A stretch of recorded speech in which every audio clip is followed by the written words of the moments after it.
Bonjour bien-aimés frères et sœurs en Christ. Je suis dans la joie d'être devant vous ce matin. C'est une lourde responsabilité que de parler de la part de Dieu. Nous sommes dans le mois de l'enracinement ou de l'établissement dans la foi. Cela veut dire que, frères, sœurs, tu as la foi, n'est-ce pas, ce matin? Tu as la foi déjà. Tu as la foi. Si tu n'avais pas la foi, j'ose croire que tu ne serais pas là ce matin. Sauf si quelqu'un qui nous a rendu visite, qui a entendu parler de Jésus et qui n'a pas encore compris et qui n'a pas encore été transformé par Jésus. Sinon, ce matin, tu as la foi. Le problème maintenant, c'est quoi? S'enraciner dans la foi. Prendre racine dans la foi. Établi solidement dans la foi. C'est de cela qu'il s'agit ce matin.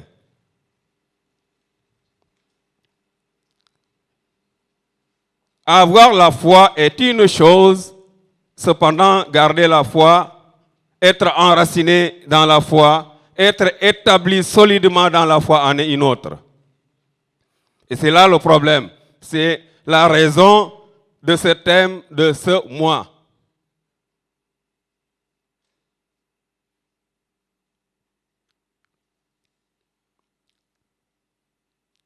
Donc, cela veut dire qu'il y a des conditions.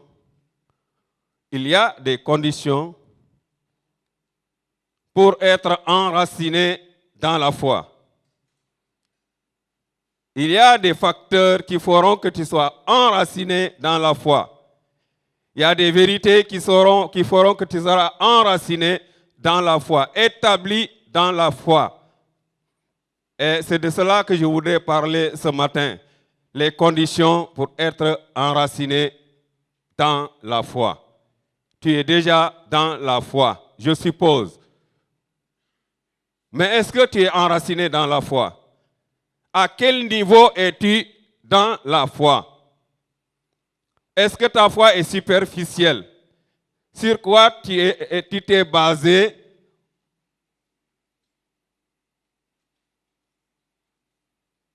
À quel niveau es-tu? Es-tu solidement enraciné? Es-tu solidement établi? Nous allons lire Colossiens chapitre 2, versets 1 à 10. Colossiens chapitre 2.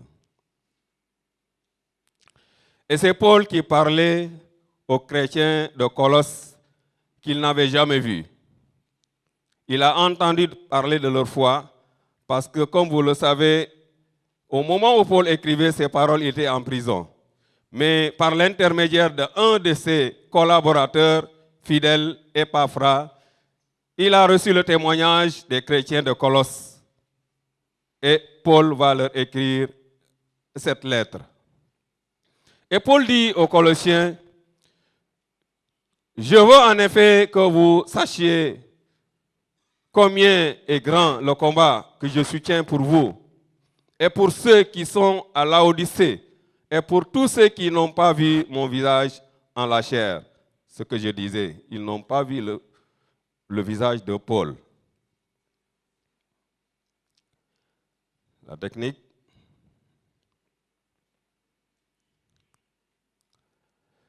Afin qu'ils aient le cœur rempli de consolation, qu'ils soient unis dans la charité et enrichis d'une pleine intelligence pour connaître le mystère de Dieu, savoir Christ. Mystère dans lequel sont cachés tous les trésors de la sagesse et de la connaissance ou de la science. Je dis cela afin que personne ne vous trompe par des discours séduisants. Car si je suis absent de corps, je suis avec vous en esprit, voyant avec joie le bon ordre qui règne parmi vous et la fermeté de votre foi en Christ. Ainsi donc, comme vous avez reçu le Seigneur Jésus, marchez en lui. Étant enraciné et fondé en lui, affermis par la foi d'après les instructions qu'on vous a données, qui vous ont été données, et abondez en actions de grâce. Prenez garde que personne ne fasse de vous sa proie par la philosophie et par une vaine tromperie, s'appuyant sur la tradition des hommes et sur le rudiment du monde, et non sur Christ.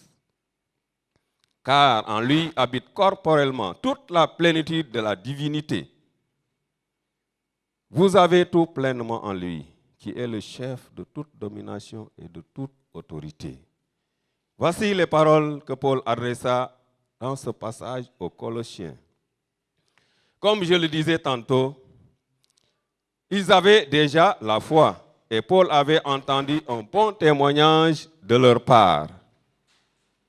Mais comme je l'ai dit aussi tantôt, il ne suffit pas d'avoir la foi, mais il faut avoir un solide fondement.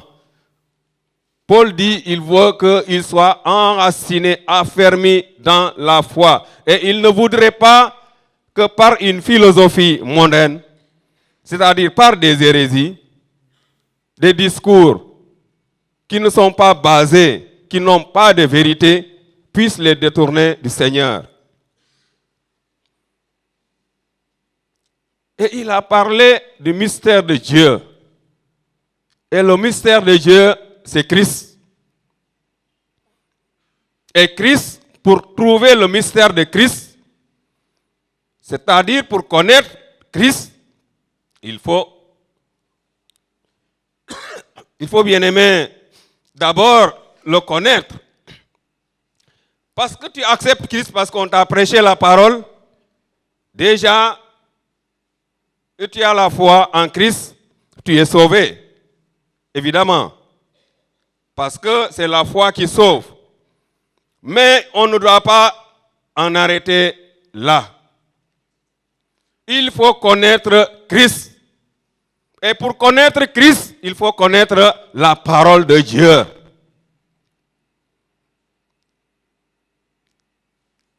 La foi, ça demande des efforts. Après avoir cru, après avoir eu la foi, parce qu'on a entendu parler, parce que le Seigneur a touché ton cœur, tu dois faire tout pour connaître la parole de Dieu, parce que Christ se révèle à travers la parole de Dieu. Tu ne peux pas connaître quelqu'un, tu ne peux pas marcher avec quelqu'un, tu ne peux pas être enraciné avec quelqu'un sans le connaître. Il faut le connaître. Et pour connaître Christ, il faut connaître la parole de Dieu. Excusez-moi. Et pour connaître Christ, il faut accepter d'être enseigné. La Bible nous dit que dans l'Église primitive, les disciples persévéraient dans l'enseignement des apôtres. Tu dois être enseigné. Le dernier commandement de Jésus, il a dit, enseignez-leur à garder tout ce que je vous ai prescrit. Donc, il faut que tu reçoives l'enseignement nécessaire pour que tout vent de doctrine ne vienne pas pour te balayer. Il faut que tu sois enraciné en Christ. Et enraciné en Christ, c'est connaître Christ. C'est connaître la parole de Dieu. La parole de Dieu, tout y est. C'est un trésor immense qu'on ne peut pas tout épuiser. Parce que dans la parole de Dieu, tu vas savoir, tu vas connaître réellement qui est Dieu. Tu vas connaître réellement qu'est-ce que le monde dans lequel tu te trouves. Et dans la parole de Dieu, tu vas savoir qui tu es. Mais pour cela, il faut un effort. Il faut étudier. Il faut te faire enseigner la parole. C'est à travers la parole que tu pourras savoir, c'est comme ça que je dois me comporter à l'égard de mon frère, à l'égard de ma soeur, dans l'église, dans le monde. Parce que c'est ça que la parole de Dieu me dit. Mais si tu ne connais pas la parole, tu ne sauras pas comment marcher dans le monde, comment suivre le Seigneur, comment éviter ceci, éviter cela. Il faut la connaissance de la parole de Dieu.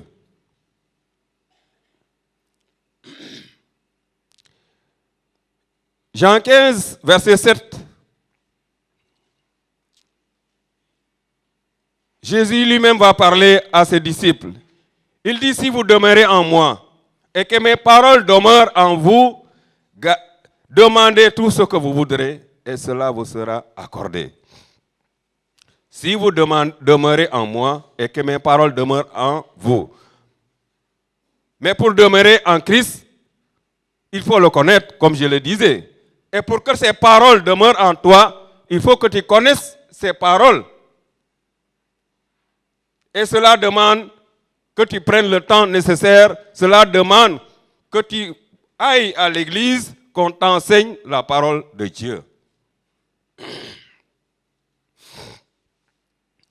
Josué 1:8.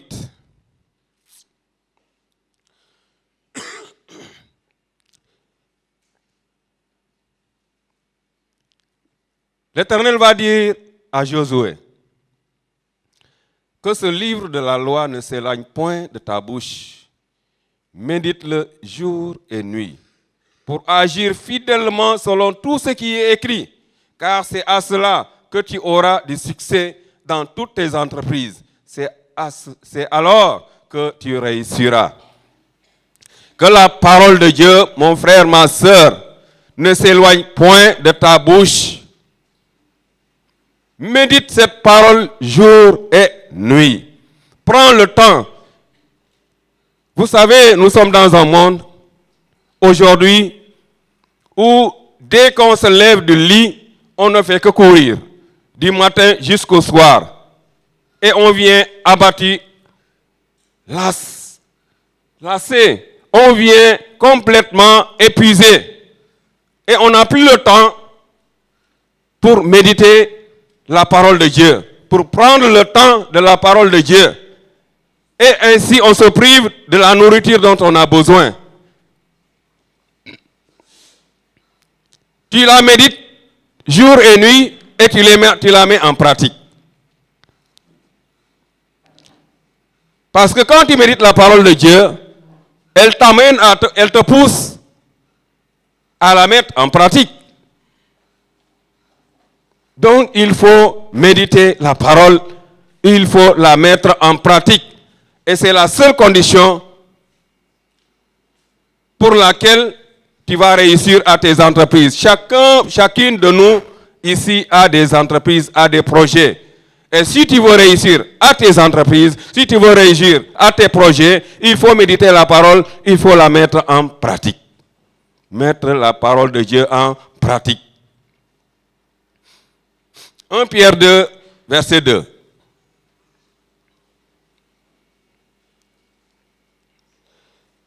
La Bible nous dit, désirez comme des enfants nouveau-nés le lait spirituel et pur, afin que par lui vous croissiez pour le salut. Comme des bébés. À quel degré tu aimes la parole de Dieu? À quel degré? Imaginez un bébé qui n'a pas le choix. C'est le lait ou bien il meurt. Et comment peux-tu te passer de la parole de Dieu si on nous dit que c'est comme le bébé que nous devons aimer la parole de Dieu? Parce que réalisant que sans la parole de Dieu, je meurs. Sans la parole de Dieu, tu meurs, spirituellement parlant.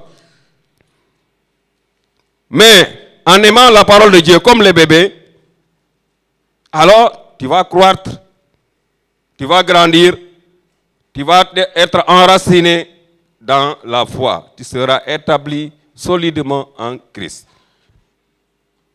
Psaume 1, verset 2 à 3.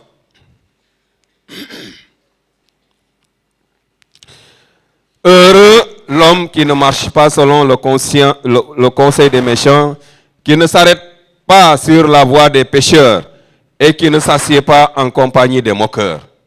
Au verset 2. Mais qui trouve son plaisir dans la loi de l'Éternel et qui la médite jour et nuit. Il est comme un arbre planté auprès d'un courant d'eau, qui donne son fruit en sa saison et dont le feuillage ne se flétrit point. Tout ce qu'il fait lui réussit. Donc, heureux es-tu si Tu fais de la parole de Dieu tes délices. Tu la médites jour et nuit. C'est comme cet arbre-là qui est planté au bord de l'eau. Pour que les racines s'enfoncent, ce sera facile. Et les racines s'enfonçant vont puiser le nécessaire pour bien nourrir l'arbre. Et l'arbre porte du fruit en sa saison. Donc, enracine-toi dans la parole, encore une fois. Dans la parole. Il n'y a pas de secret. Le secret, c'est la parole de Dieu. Enracine-toi dans cette parole.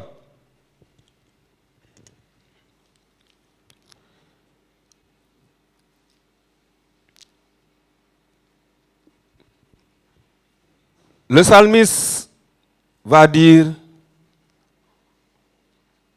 au psaume 119, verset 105, il dit, ta parole est une lampe à mes pieds, une lumière sur mon sentier. À mes pieds d'abord et sur mon sentier. Parce qu'avant de progresser, il faut d'abord voir au niveau de là où tu es, au niveau des pieds. Pour progresser, une lampe. Et vous savez, la lampe éclaire. Ton sentier est éclairé. Une lumière sur ton sentier. Et tu marches dans la lumière. Et quand tu marches dans la lumière, c'est sûr que tu ne vas pas entrer dans un trou. Tu marches dans la lumière, tu ne vas pas heurter une pierre. Tu ne vas pas cogner quelque chose qui peut te faire tomber. Une lampe à mes pieds, une lumière sur mon sentier, pour que je puisse marcher dans l'assurance, pour que je puisse savoir où poser mon pied. Si je vois que là, si je vais là, c'est pas bon pour moi, je l'évite. Je l'évite parce que je l'ai vu, parce que je sais que si je continue là-bas, ça ne va pas marcher. Une lampe à mes pieds, une lumière sur mon sentier. Et ça te permet de marcher tout droit, de marcher dans la volonté de Dieu, et alors d'être agréable au Seigneur. Bien-aimé, le deuxième point dont je voudrais parler, il s'agit donc d'aimer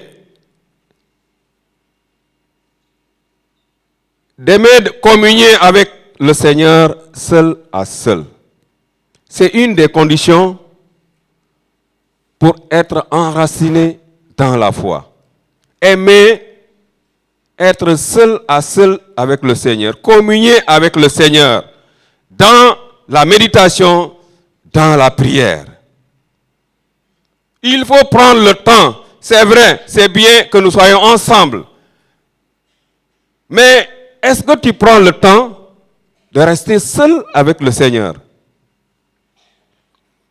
Nous avons des exemples dans la parole, à commencer par notre Seigneur Jésus. Marc 1, verset 35. Voici ce que la Bible nous dit. Vers le matin, pendant qu'il faisait encore très sombre, il se leva, il s'agit de Jésus, et sortit pour aller dans un lieu désert où il pria. Dès le matin, vers le matin, on ne pouvait même pas encore distinguer que c'est un homme ou une femme. Il faisait encore sombre. Il y en a qui étaient encore en train de dormir dans le lit. Mais Jésus se leva et il alla où? Dans un lieu désert. Mais pourquoi le lieu désert? C'est parce que dans le lieu désert, tu n'entends aucun bruit. Il n'y a rien qui te distrait. Seul à seul avec Dieu. Jésus, il cherchait toujours la connexion avec son Père. Et pour ce faire, il était seul à seul avec lui. Souvenez-vous qu'avant qu'il ne commençât son ministère, la Bible dit que l'Esprit le poussa et il alla dans le désert. Et il passa 40 jours, 40 nuits. Pourquoi? Parce qu'il veut être seul à seul avec le Père. S'armer, se revêtir de la puissance de l'Esprit pour commencer son ministère. Il y a un secret dans le seul à seul avec le Seigneur. Tu dois être seul à seul avec le Seigneur. Rien ne te distrait. C'est en cela que tu vas entendre la voix du Seigneur. C'est en cela qu'il va te parler clairement et tu vas comprendre et tu seras bien armé pour alors faire sa volonté, pour être enraciné en lui.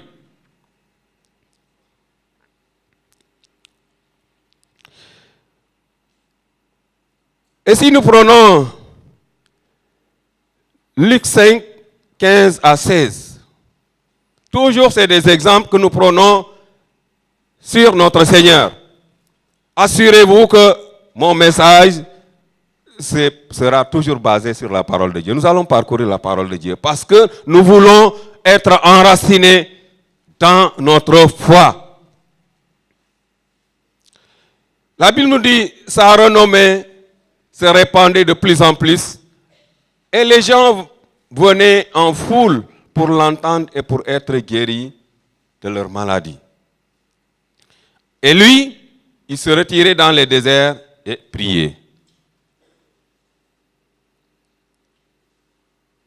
N'oublions jamais que tout ce que Jésus a fait, il l'a fait comme exemple pour nous. Certes, Jésus était un homme, mais il était Dieu. Et étant homme, il voulait montrer qu'il avait besoin du Père. Et pour puiser les ressources nécessaires du Père, en tant qu'homme, il avait besoin de se retirer.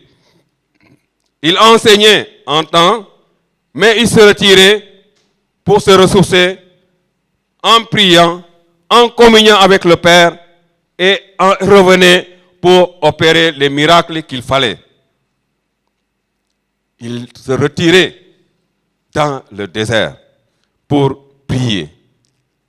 Toi aussi, frères et sœurs, tu dois te retirer de temps en temps de la foule pour communier avec ton Seigneur, pour être connecté à ton Seigneur, pour être enraciné davantage dans la foi. Luc 6, 12.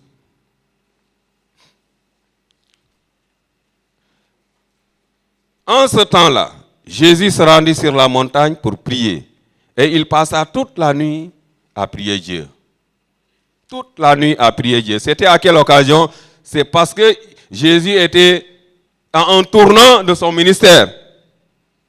Il était amené maintenant à choisir les 12 qu'il lui fallait pour travailler avec eux. Et il ne devait pas prendre n'importe qui. C'était un moment sérieux pour Jésus. Et pour lui, il faut passer du temps dans la prière. Bien-aimés frères et sœurs, quand il y a un sujet qui te paraît très important, très sérieux, prends le temps devant le Seigneur et prie. La chorale l'a chanté tout à l'heure. Tu ne me déçois pas. Il ne peut pas décevoir parce qu'il est fidèle. Il est fidèle. Si tu passes le temps nécessaire avant de prendre une quelconque décision, le Seigneur va te parler. Il va te montrer la voie à suivre. Il va te donner de prendre la meilleure des décisions. Prends le temps. S'il faut passer toute la nuit, s'il faut passer des nuits, s'il faut passer des mois, fais-le. En sachant que, étant fidèle, il va te donner la voie à suivre.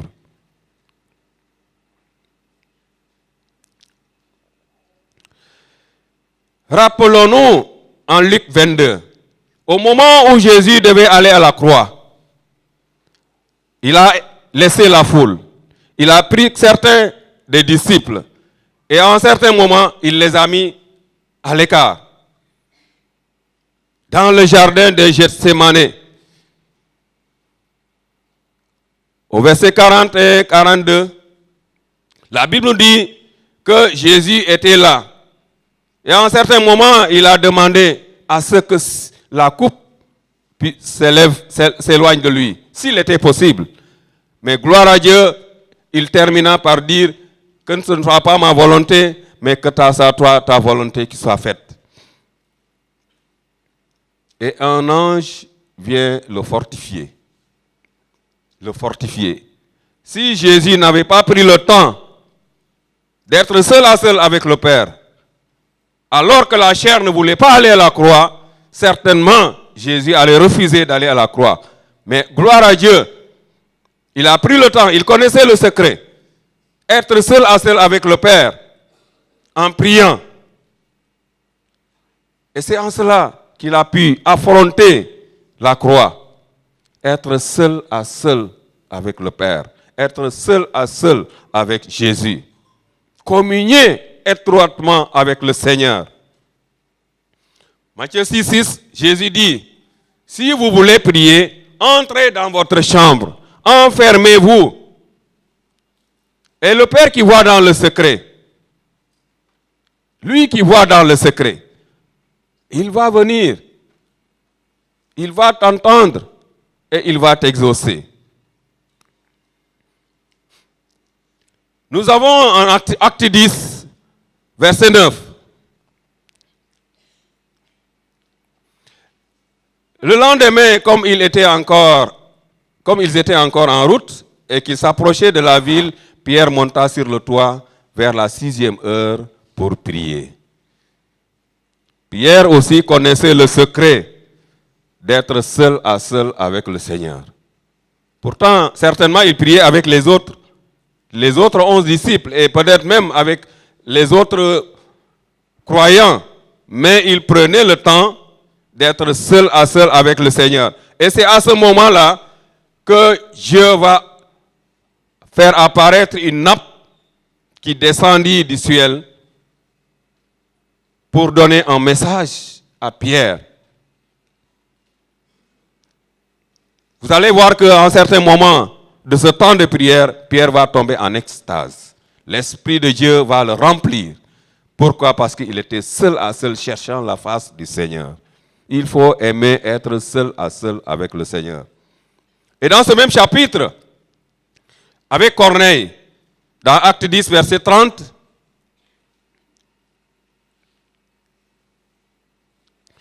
Corneille dit, donc c'est quand Pierre est venu dans la maison de Corneille. Maintenant, Corneille, c'est à lui de dire son récit.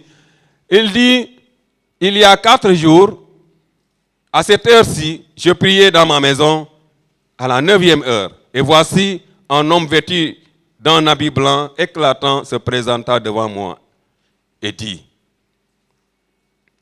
Donc, voilà quelqu'un. C'est vrai, il ne connaissait pas encore le Seigneur, mais il craignait Dieu, il priait, il faisait beaucoup d'aumônes, et Dieu, voyant son cœur, voyant sa volonté, va envoyer prière.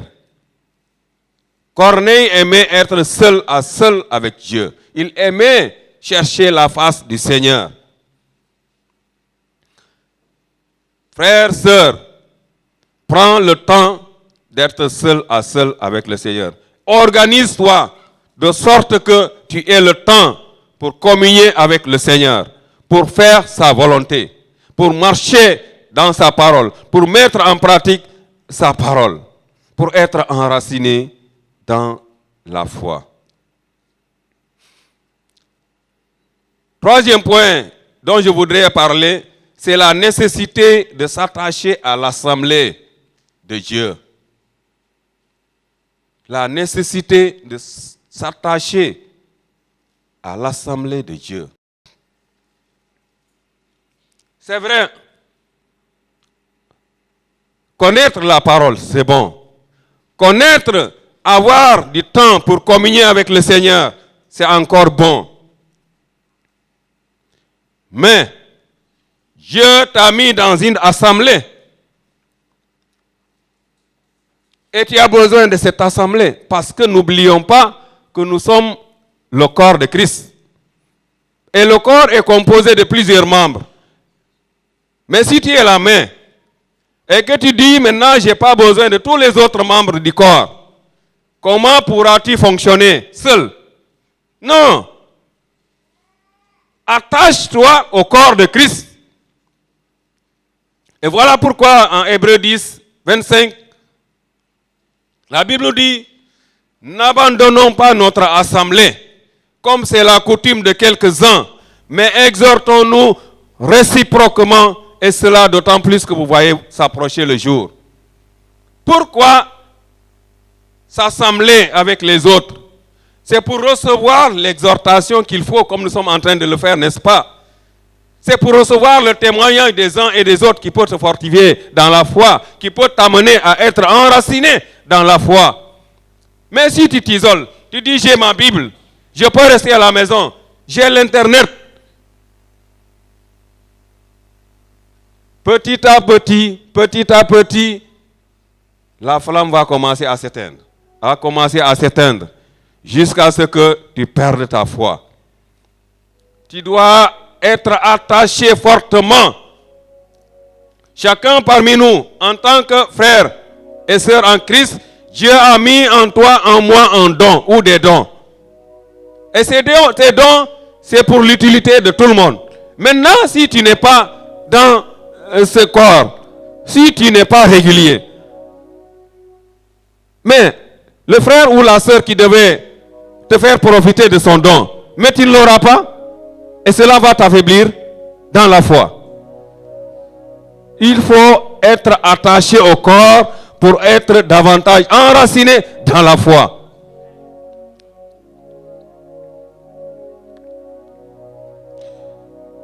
Souvenons-nous en Acte 2, verset 40, 42, 47.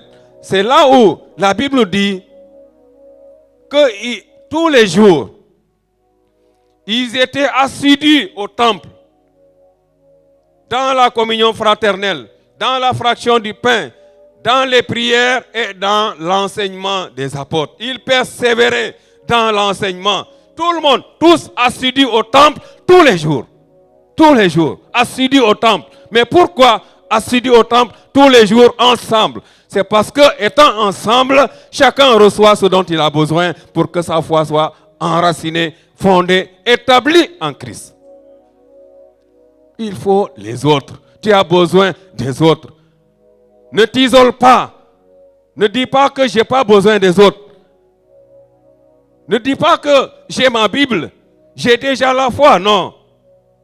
Ça, c'est une fausse doctrine. La Bible dit qu'il persévérait dans l'enseignement des apôtres, dans la communion fraternelle, dans la fraction du pain et dans les prières. Oui, dans les prières. Évidemment, je parlais tout à l'heure d'être seul à seul avec le Seigneur. Mais aussi dans les prières, nous avons besoin d'être ensemble. Parce qu'en écoutant le frère, la sœur prier, ça t'édifie. Ça t'édifie, ça te fortifie dans la foi.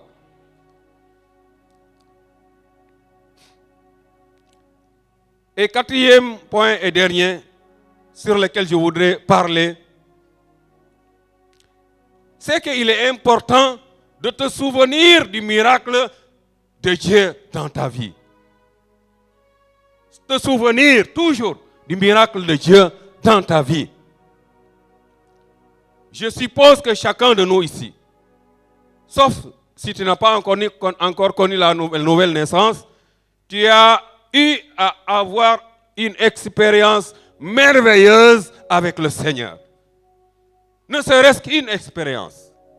Et je sais que ce n'est pas seulement une expérience, une seule expérience. Il faut te souvenir du miracle de Dieu dans ta vie. Souvenons-nous de David. David, dans 1 Samuel 17, le verset 37.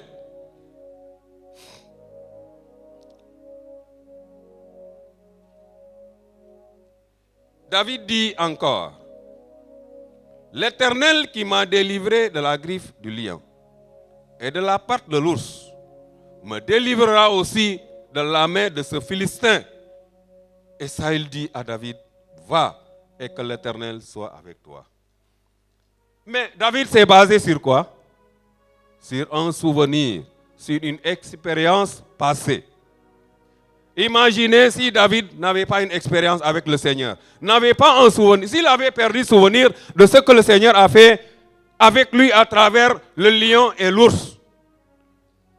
après qu'il ait entendu le rapport du peuple d'Israël qui était en train de trembler devant Goliath, certainement il allait se plier, il allait être comme eux. Mais David s'est souvenu que ce Dieu-là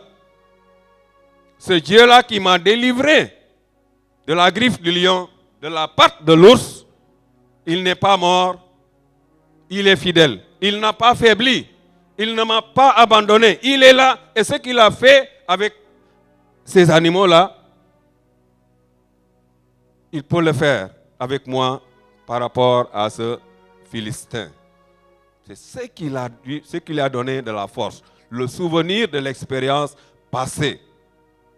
Le souvenir de l'expérience passée, c'est très important. Très important. C'est pourquoi le psaume 103, verset 2 va te dire, David dit, mon âme, bénis l'Éternel et n'oublie aucun de ses bienfaits. Pourquoi ne pas oublier les bienfaits?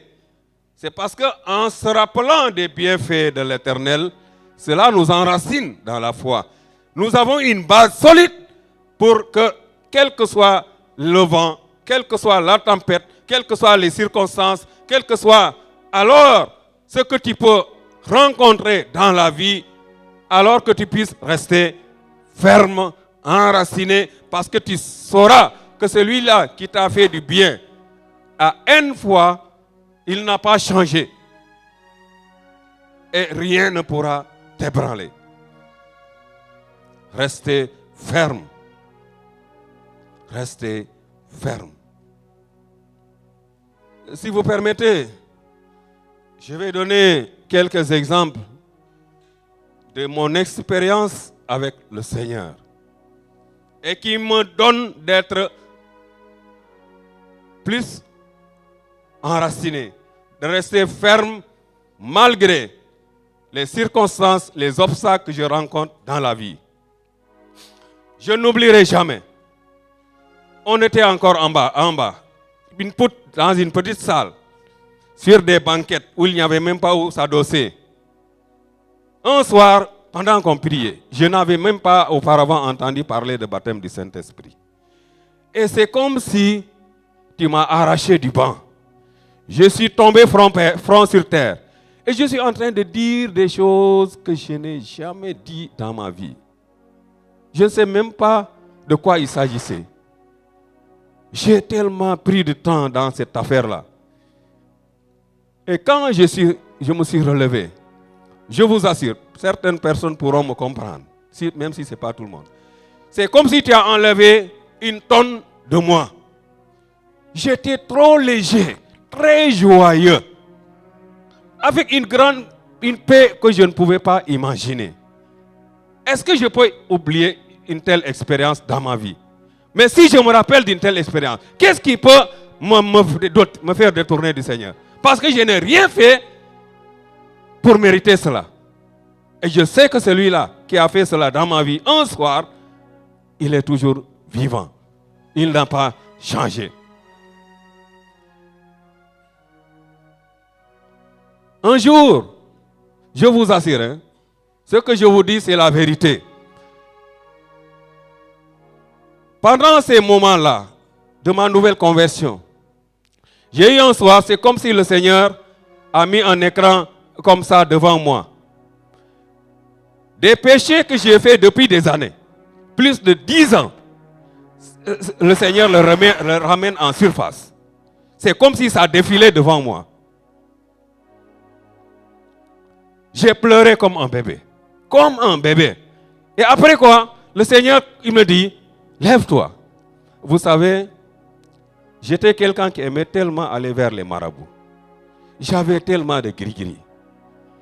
Ma tension au niveau des bras, au niveau des reins, au niveau des jambes.